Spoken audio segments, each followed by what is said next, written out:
Welcome to the Play the Man podcast. I'm Brian Majors. This is my co-host Aaron Ainley, and really excited today. We have the first in a series of testimonies we're going to be sharing on the podcast, and I'm really excited to have my friend Justin Kearney on the podcast. Justin, how's it going? How you doing today? Well, awesome. You're kind of new to our church, and I haven't known you very long, but in the time that I have known you, awesome. I think it's really been cool to get to know you, and I think you've got a cool story, and I think it's a story that guys need to hear. So I just kind of want to open it up by asking, what's your background? What's your story? Where are you from? And what do you enjoy doing? Well, I was born in San Diego. Lived there for maybe a whole 2 weeks of my life. Okay. And moved up to Oakhurst or Bass Lake area. Oh, okay. Spent maybe 4 or 5 years up there, then down to Clovis, and been here ever since. Cool. Went to Buchanan High School, went to, Yosemite for a minute, and then came back to Buchanan my senior year. So how old were you when you left Oakhurst? The first time, about 4 or 5. Okay. Yeah. My parents went through a divorce and all that stuff. All right. Then once my mom got settled, we went to live with her, and then been in Clovis since then. Kind of messed up in high school, so left Buchanan, went to Yosemite, back to my grandparents, and then didn't like that so much, so I went back with my dad into Clovis. What was it like going from Yosemite High? Because my family, a lot of people in my family went to Yosemite High. What's it like going from Yosemite High to Buchanan? Almost a culture shock. Yeah. It's way different. Yeah. Yeah. Way different. First of all, when I went, their football team wasn't any good. Yeah. And I came from Buchanan where we won all the time. So, what's the difference in class sizes? the senior class there was a fraction of my senior class at Buchanan. Yeah. Wow. Yeah. That alone would be weird. Yeah. So and everybody got to leave campus for lunch at Yosemite. Really? Everybody.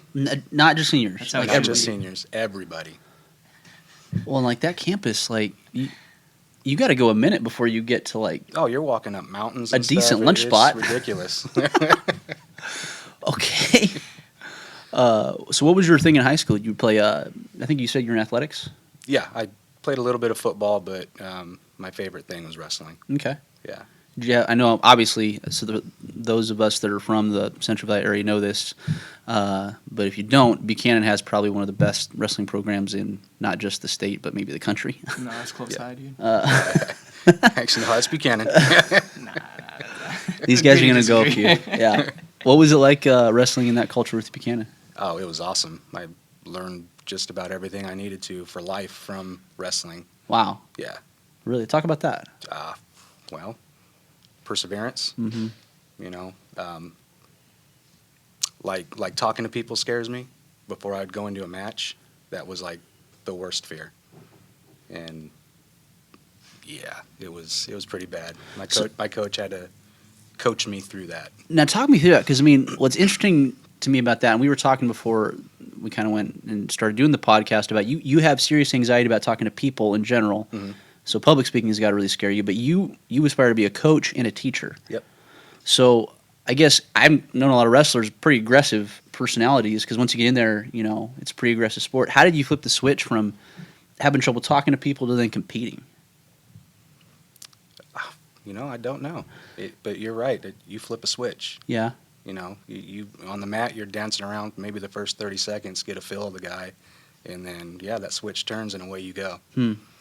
You have some success wrestling at Buchanan? I had some success. That's I awesome, wasn't man. a state champion or nothing, but I probably could have been my senior year if I walked the line. And then after high school, any wrestling, or is it stopped? No, it stopped Yeah. my junior year. Okay. Okay. Yeah. One of my biggest regrets was not competing my senior year.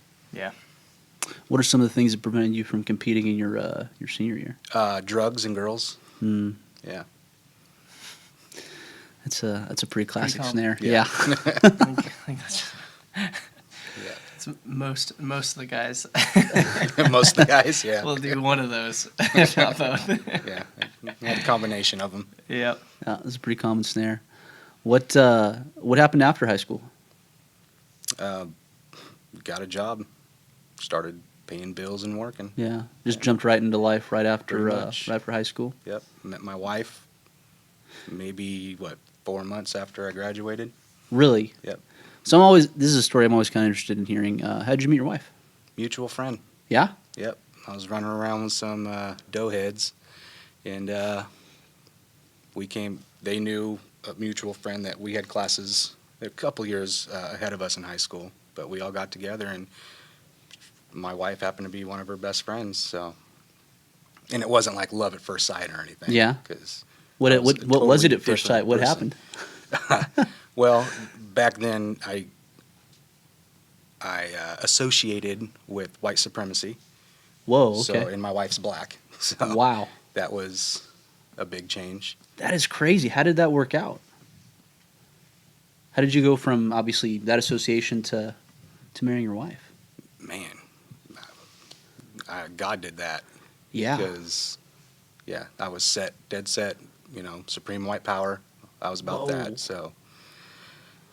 What about your first interaction with her? Yeah, what a testimony. What was that? It was chill. She was way cool.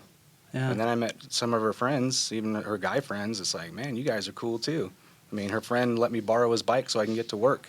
Mm-hmm. I mean, it was nothing like I expected black people to be, I guess. And that's such a great point because I feel like with issues, especially like race, people we don't agree with, right? We attach such a stigmatism to people Right. when we haven't even done any meaningful interaction with them. Is that what you found the case to be? Like you put so many labels on these people that once you were interacting with them, it was like, whoa. Oh, like, your prejudice is the first thing that jumps to you. yeah. I mean, I have that problem still. We prejudge, so. Mm-hmm. But when my thought back then with black people, it's like, no, inferior. And you, Was that a choice you made on your own, or is that like a culture you grew up in? Or- That was the culture I grew up in. Okay. wow. And you end up marrying a black woman. Yes. That's awesome. What a testimony, man. That is so cool. Yep. Yeah. That is so cool.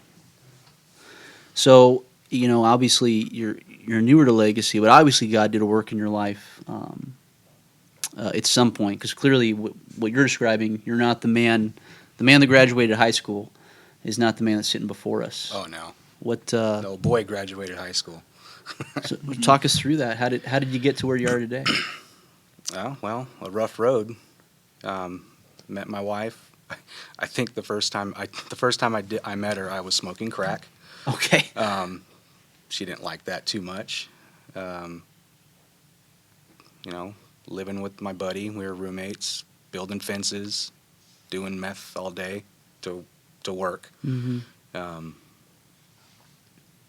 Then it stopped for a while. Once I moved in with her, I stopped doing that.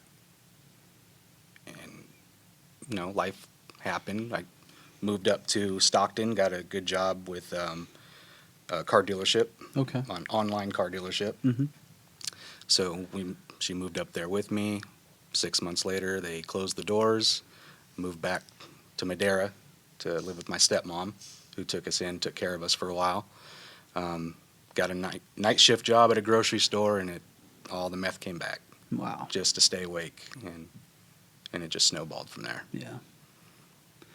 So and I'm always curious to ask people this question, was there a moment where you saw like something's got to change, or was it just a shift over time?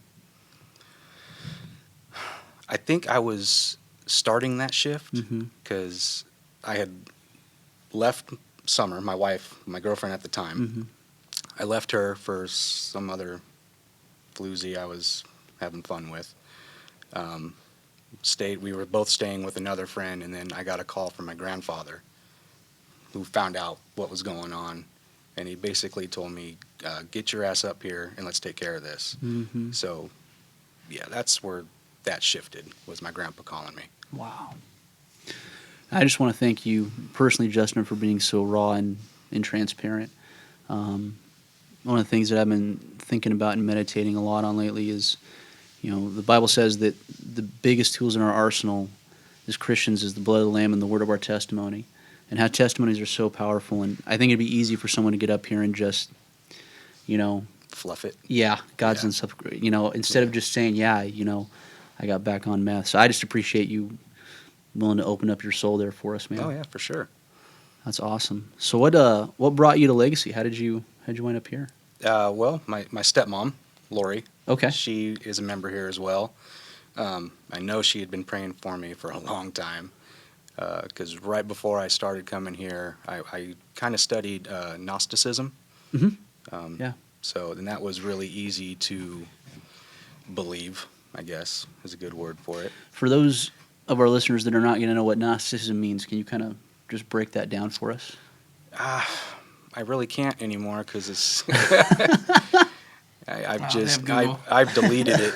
It's Yeah. gnosis is knowledge or the truth, Uh-huh. which it's not. I could tell you that now. It's Yeah, not the truth. And I believed it until I actually tried to spread it, starting with my mom. And the first time I heard myself actually speak it, I was like, wait a second, no, this is not right. Yeah. So, yeah, and I know now that was the Holy Spirit telling me, Wow. wrong. So your mom, or your stepmom, obviously tells you about Legacy. What brings you back into fellowship? What brings you back to the Lord, so to speak? Well, when I came here, is the environment. I mean, it was just way kicked back, Hmm. chill. I mean, you guys were nice. Not where you are. Yeah. I mean, I grew up in some church. I mean, both my uncles are pastors.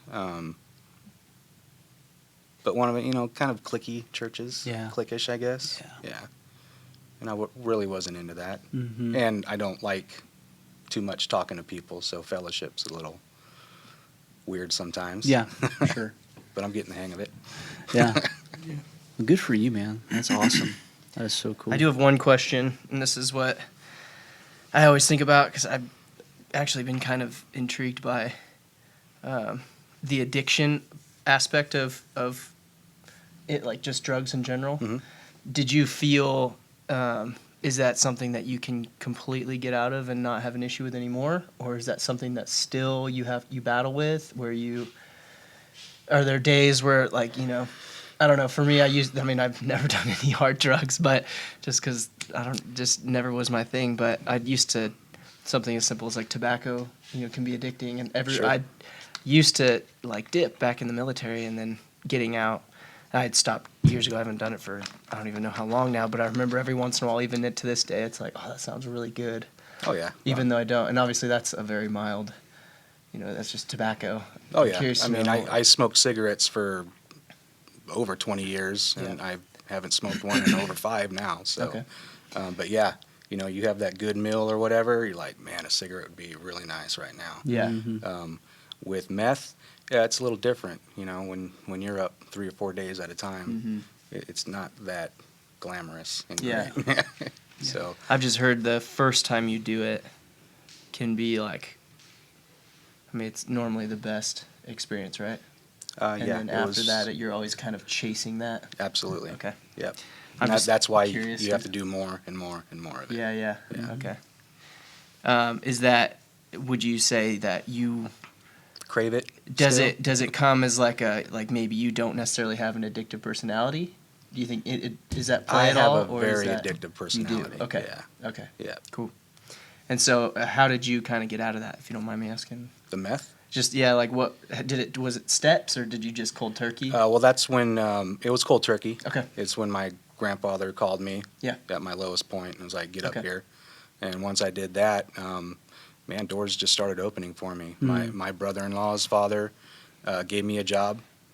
I ended up working there for 15 years.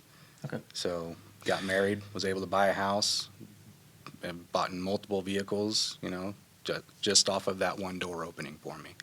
That's awesome. Yeah. Cool. Can you talk us through, obviously your grandfather had a huge impact on your life. Oh, yeah. What was it about hearing from your grandfather that really struck that chord in you? He was the rock. He was the foundation of our whole family. Yeah. He kept everyone in touch, kept everyone together, took care of everybody. My uncle, his oldest son, or his only son, he was an alcoholic. And he was in and out of the Madeira missions, LA missions. He walked from Madeira all the way to Oakhurst. Whoa. Yeah, because my grandpa and my grandma, for that matter, were more than willing to take anybody in. So they did that with a lot of the family. I think that's so awesome. Sometimes, especially within family, just a little gesture like that can be so huge. And I think there is something to hearing. For me, that would have probably been my dad. But just there's something about the mantle that God puts on men in the lives of others, where by virtue of just being your grandfather and being the rock in your family, he had authority and credibility to speak into your life. Right. That's so cool. And when he tells you to get up there, there's not much else to do but get up there. Yeah. I think a lot of us can associate with that, where we had that one guy in our life where when he said move, Yep. you moved. I love talking to you about your plans now in coaching and teaching. What generated a passion for you to coach and to teach? Well, I've always wanted to coach. It's just, I don't know, it's just something that was put on me, to teach other kids. My buddy, my best friend, he's his second year teacher now at a Clovis middle school. Okay. So I don't want to say, we're the keeping up with the Joneses type, but we're competitive. We like to have what the other guy has. Yeah.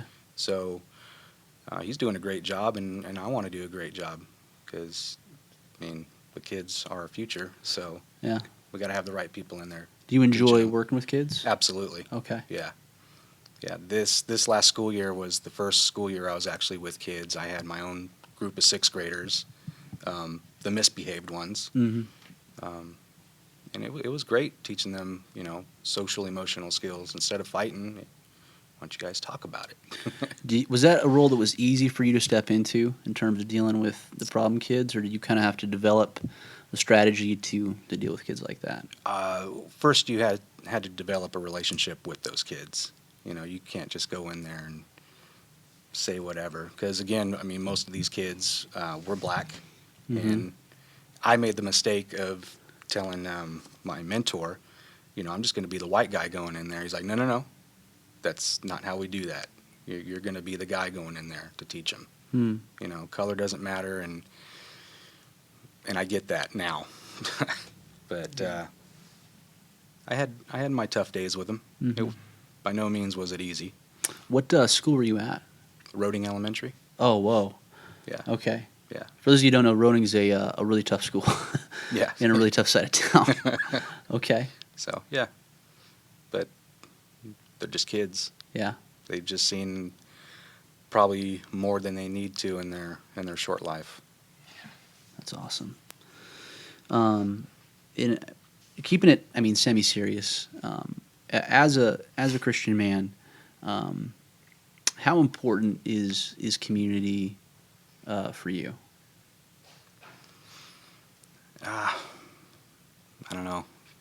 I'd have to put that down the rungs on the ladder because, I don't know, I like to keep to myself, basically, pretty much, until I get into,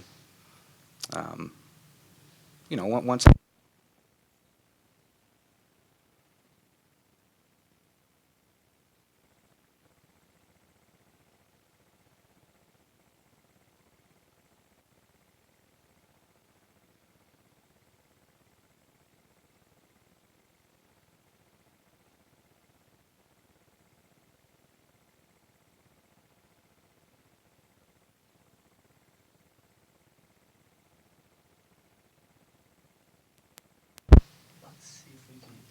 power's on. Power's on. Yep. All right, back on.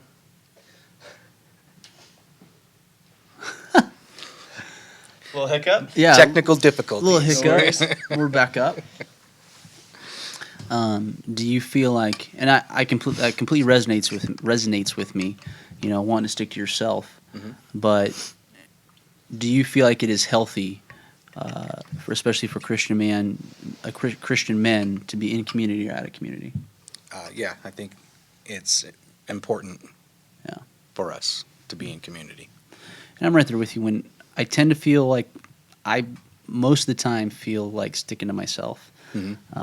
but I can feel that pull back. I can feel this isn't healthy after a while, Right. where I'm isolating myself for a while. Do you feel that same kind of pull Yeah. in your life? Oh, yeah. Okay. You know, I try to be around people as much as I can, Yeah. but we all need that time just to kick back and recharge Absolutely. by ourselves. Yeah. So it's basically all that is. How do you accomplish that? Recharging? Yeah. What's your go-to Oh, recharge? man. Camping, Camping? hiking, fishing, Yeah. hunting, and barefoot. Barefoot. Barefoot.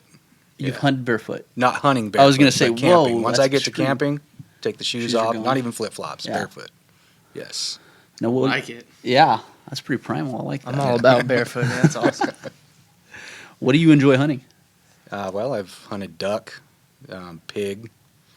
I'd like to get on some private property Yeah. so I can really get some stuff, but I've never been deer hunting or bear hunting or nothing like that. Yeah. I would love to though. That's awesome. What's your go-to fishing spot up in the Sierras? That's a Oh, well, secret. now see, Can you share that? You just take that little dirt road up the side. Anywhere where there's fish, man. Anywhere there's Yeah. fish? Yep. What do you go for usually? I usually pull trout in. Pull trout? Yeah. Okay. I'd love to catch some big bass someday. Something. Yeah. I've never been I don't know, growing up, my brother was always the fisher. I was never, like, a fisherman, I guess you'd call it. Yeah. I was always like I don't know, it's too boring sitting there. But now, Oh, that's the best part of it. though, yeah, you know, it's nice when it's just, you're just sitting there. Yep. I've actually kind of grown to enjoy it. I have a friend that always invites me every time he goes. And it's been completely different, especially if you're actually getting a lot of action too. Yeah. Like we went up past Courtright on like a hike. I can't remember the lake's name, but we were up there. They were all too small, but you could catch one like every other cast Okay. because they like just. Yeah, I and stopped. was I like, stopped actually- inviting my friends fishing because I never caught anything. Oh, They were really? around, so. Yeah, I remember we got up there. We're like, all right, let's try this out. Literally, the first cast, I throw it out, and it's like, bloop, and just sits there, and all of a sudden, like, tugs, and I'm like, Oh yeah. I got some. I was like, all right, this is probably gonna be a good day. And after that, we caught some. They were all just real small. I think it's because they had just introduced like new fish to the lake. Oh, okay. But yeah, it was fun. I used to hate fishing, but now I'm like, it's so nice. Just sit there. I think Nice it's and quiet. the only thing I'll get up at 3:00 in the morning to do. To go Yeah. do is fish. Yeah. Do you enjoy the peace of that? Just clearing your mind and Oh, absolutely. Yeah. And I've just taken up fly fishing. okay. And That is a that's- skill. That is amazing. Yeah. You're standing in the middle of the river, so you're getting it all. No shoes. No, I got my waders on. I got my waders on. That river water's cold these days. Yeah. What's your go-to fly fishing spot? I just hit the Kings. Kings. Yeah. Okay. Behind Avocado Lake. All right. Yeah. Yeah. I know exactly where you're at. Yeah. That's cool. Have you gotten the trick of tying lures and Oh, I or know. tying flies? Oh yeah. Yeah. Oh no, making the fly Yeah, making the themselves. flies? No, I buy them. Buy them? Yeah. I'm always curious because you got some guys that are just, I mean, absolute purists. I tie all my own flies, Oh yeah, no. and they're completely purists about it. But I certainly wouldn't have the patience to. No, I'm not that serious about it. I've got a friend in Reading that he ties them and sells them. He was showing me some. They're pretty cool. He seemed to be pretty good. I don't know. All right. But Mine are just cheap flies. Yeah. longest hike you've been on? Oh, and the longest hike, that would be Kennedy Lake. That would be the eastern slope of the Sierra Nevadas, Okay. about 60 miles east of Sonora. It was 10 miles in and 10 miles back. Okay. That's a good hump. Just a nice. It was difficult, to say the Yeah. least. Well, do you know the elevation gain or We loss? started at 66 and ended up at 99, close to 10,000 feet. Okay. 4,000 feet of gain. That's pretty. Yeah. That's pretty You good. did that in just out and back, or was that a No, it was an overnight. overnighter? Yeah. Okay. Cool. We wanted to stay a couple nights, but my nephew was a little scared of the coyotes. So, Yep. I wasn't, though. You weren't. No, You it weren't. wasn't- It wasn't me. So if money was not an option, and you had your dream fishing trip, where are we going? Wow. That's a good one. I'd have to go deep sea for Deep sea. sure. All right. Man, marlin. Marlin. Yeah, Okay. yeah, trophy fish. That I would not see. I was expecting the Alaska salmon fishing trip, but you're going deep Oh, sea you can trophy get fish. salmon up at the Sacramento River. Like it. We're going full trophy fish out on the Yes, sea. absolutely. That's cool. All right. Addition to that question, who do you take? One person, anybody. Doesn't matter who, dead, alive, Yeah. old. Summer's Doesn't listening. matter. Oh, I'm taking Jesus. The fisherman. All right, fisherman. Okay. Does Summer enjoy fishing with you, or is No. this is a no? That's a hard straight no. up hard no. That That's was a why quick she's not no. going marlin fishing with me. Yeah. I took her deep sea fishing with me once, and she's in the galley just puking it up. Okay. So, Yeah, That's some understandable. people just don't. They can't be on boats. my first time, I was Yeah. over the edge too. Oh, yeah. really?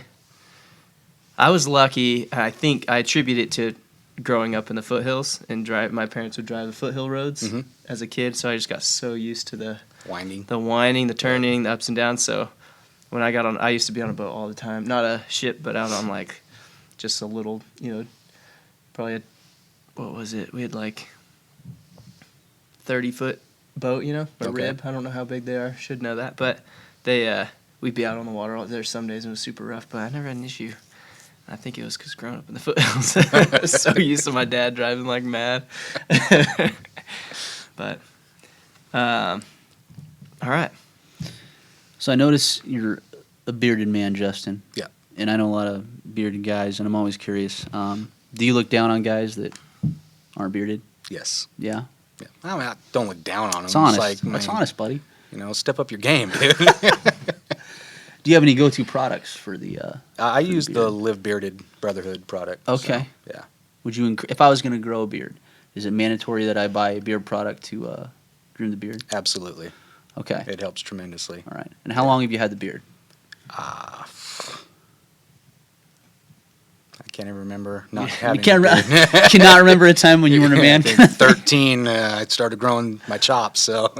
Nice. Yeah. How long did it take you to grow to this length? What time span? am I looking haven't for? Looking shaved at it. there?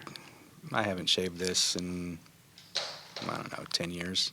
Wow. Yeah. I mean, I trim it, of Yeah. course, but We've had this length going for 10 years. not the length, but a beard. A beard. Yeah. Okay. Yeah. And I've always, ever since I can grow chin hair, I've always had a goatee or something. And again, this is a question I always like asking of bearded guys. How's the wife like the beard? She hates it. She hates it. Okay. Yeah. She hates the mustache more because it, like, goes over my lip now, Mhm. or lips now. Yes. And, yeah. But the clearly the she kisses loves aren't that you great. in spite of it. Yeah, Okay. for sure. Well, that's good. That's good. 'Cause she knows one day I'll get tired of it and I'll do something. You'll do something different? Yep. That's hilarious. I have a buddy that I worked with. He, man, that guy can grow a beard. But he used to always he couldn't wait to grow his beard out when he got out. But he always had a mustache. And so he bought these, like, you actually put them on your cup. Like, on your, like, it'd Oh, be the on mustache protector? Yeah. Yeah. And he'd use it, and it was, like, amazing for him, because, like, Really? well, yeah, because like if you ever drink, you just get a bunch of foam in your mustache, and you have to like clean it out every time. But with that, I'll just yeah, I mean, right out. I think he It's just done. got tired of it though. Some of us aren't animals. Oh, okay. Anyways, trying to think of what else would be. I had a question of going back to you. What was the school again? The elementary. It was elementary school, right? Yeah, That you Roding. worked at? Roding. Yeah. How long did it take you to build?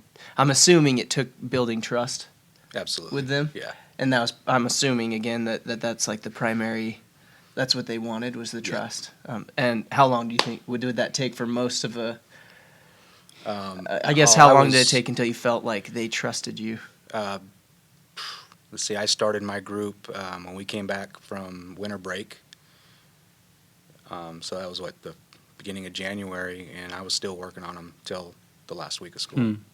Okay. I saw a big difference in them because there was a few of them that went to 6th grade camp, that I got to chaperone.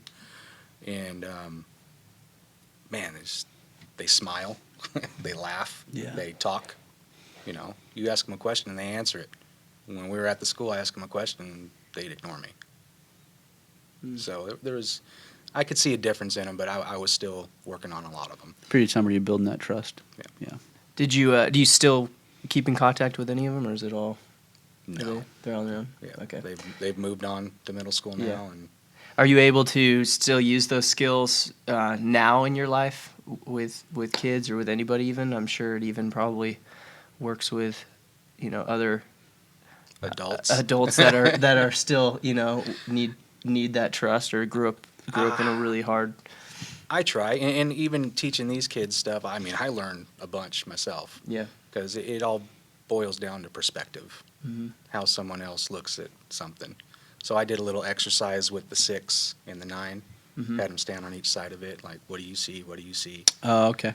And that's all it is perspective. Yeah. So instead of fight about something, talk it out so you know where the other person's coming from. Yeah. Well, and you've got obviously a unique perspective to kind of draw from in terms of your experiences there. Oh, yeah. Because, I mean, just the whole way you met your wife, I had no idea about that. That is Yeah, a lot of crazy people awesome don't. testimony. But, I mean, obviously you can totally speak to that. It's not just lip service with you. Yeah. When you talk to a kid, you can also say, well, look, I've been on this side of the coin. You know what I mean? I can obviously say that it's a matter of perspective. So that's so cool. I mean, obviously, I think you'll be able to use that example with integrity a lot Sure. in your teaching career. Well, I hope so. So, question: what is one skill you think every man should have? One skill. One skill every man should have. Every man should know how to do this thing. Got to know how to change a tire. Change a tire. Yeah. I like it. Who I wants like to it. wait for the tow truck driver to come help you? That's a good one. I can only think about The Office when he does that video. Oh, when Michael Scott's trying for to his son. Yeah. Like how to change a tire. Then he does how to jump start a car. Oh, But okay. he does it completely wrong. You just put this cable anywhere in the engine compartment. Put this button anywhere in the. Oh, I thought you meant jumpstart a car like with the clutch. Oh popping no, the I meant clutch. like. Oh, see, of course he's I got to do know go how to next do that, level. yeah. Yeah. No, I'm not talking about just jump starting the car. It's legit. What's no, a it's a clutch? What's a clutch, right? Honestly, What's that a is stick gonna be shift? a Yeah. question. No one drives a manual anymore, man. No, they don't. Yeah. I would say. learned on a manual. Yeah, I think that would be mine. Be like that. Every man needs to know how to drive a manual.